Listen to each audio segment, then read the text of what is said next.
যদি এটা মাদকাসক্তি না হয়, সেই ক্ষেত্রে অন্যান্য যে কোনো আসক্তি, এটা যে কোনো একজন মানুষের 30 থেকে 90 দিন পর্যন্ত লাগে। কি বলতেছেন, এটা ন্যূনতম 30 দিন লাগে, আর ঊর্ধ্বে 90 বা আরো বেশি, আর মানে ভেরি করে আর কি, লাগতে পারে। যদি আমরা এটা থেকে টোটাল অ্যাবস্টিনেন্সে চলে যাই, টোটাল অ্যাবস্টিনেন্স, একদম এই স্মার্টফোন থেকে ফুল অ্যাবস্টিনেন্স চলে যাবো আমি 30 দিন। উনি বলতেছেন ঠিক 2 সপ্তাহ পর থেকে প্রথম একটা পিরিয়ড যায়, খুব মানে বোরিং, মানে খুব ক্রেভিং এর একটা পিরিয়ড যাবে, তার কিচ্ছু ভালো লাগবে না, তার মনে হবে যে বারবার আমি আবার চলে যাই এখানে, আবার এখানে চলে যাই, কারণ ব্রেন ওকে বারবার পুশ করতেছে যে দুনিয়া মজাদার না, তোমার মজায় ফিরে যাও।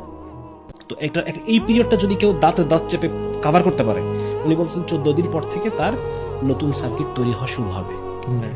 এবং এটা কারো 30 দিনে হয়ে যাবে, নিউরোপ্লাস্টিসিটি, হ্যাঁ রাইট। কারো এটা 90 দিন, কারো আরো বেশিও লাগতে পারে। এবং এটা উনি বলতেছেন যে এরপরে কি করবা, এরপরে তো আবার কারো রিল্যাপস হয়, সেই ক্ষেত্রে কি করবো? সেই ক্ষেত্রে কয়েকটা জিনিস, একটা উনি বলতেছেন যে কমিটমেন্ট, যেটা আমি আল্লাহর সাথে কমিটমেন্ট করবো। আমরা মুসলিমরা যদি বুঝতে চাই এটা, যেটা আমি আল্লাহর সাথে কমিটমেন্ট, যে আল্লাহ আমি এদিকে আর যাবো না। হ্যাঁ, নিজের সাথে নিজে সৎ হওয়া, তার মানে রিলিজিওসিটি, একদম পরিপূর্ণ রিলিজিওসিটির মধ্যে আমাকে প্রবেশ করতে হবে। আল্লাহ বলছেন না যে উদখুলু ফিস সিলমি কাফা, ইসলামের মধ্যে পরিপূর্ণ প্রবেশ করো, এই লেজ বেরোয় থাকবে এরকম, পরিপূর্ণ ঢুকো, এটা একটা। আর 2 নাম্বার হচ্ছে উনি বলতেছেন কমিউনিটি, একটা আমার আশপাশ, আমার পরিবেশ, আমার বন্ধু বান্ধব, আমার কমিউনিটি চেঞ্জ করে ফেলতে।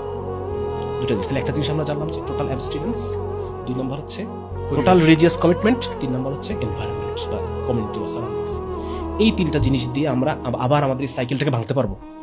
সাইকেলটা কিন্তু তৈরি হয়েছে ব্রেনে, কম্পালসিভ হয়ে গেছে। তো এইটা ভাঙার জন্য এই 3টা জায়গা আমাকে ঠিক করতে হবে।